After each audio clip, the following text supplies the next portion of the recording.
Hello guys, सकाळ सकाळ शेतात गेलो तर चप्पल काढ की ह्यांचं मोबाईल बघण्याचं काम चालू होतं. चालू दे म्हणलं, आपण जाऊ आता घरी.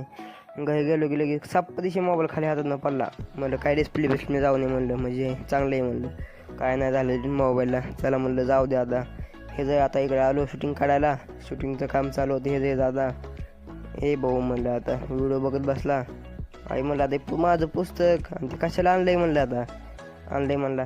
एवढ्या गाडीला पाण्यात घातली मी. आपल्याला माहिती आहे ना आपण गाड्यांचा काही नाद येते. चला भाऊ म्हणलं आता महेशचा त्याचा फोन आला न्यायला म्हणून. चला म्हणलं आता मग गेलो न्यायला त्याला. बघा हे सीन कसा आहे ते. हे बायपासचा सीन आहे तुळजापूरमध्ये. बघा किती वाईट सीन आहे. त्याचं काय मंडळ इकडे मोबाईलवर व्यस्त होतं. जाऊ दे म्हणलं तेवढ्यात महेशचा आलं लगेच. चला आता म्हणलं आलेलं बॅट बॉल चालू केलं. येऊ म्हणलं पळ आता चप्पल काढ के म्हणलं आता. बाय बाय गाईज, भेटू उद्याच्या मिनी व्लॉगमध्ये.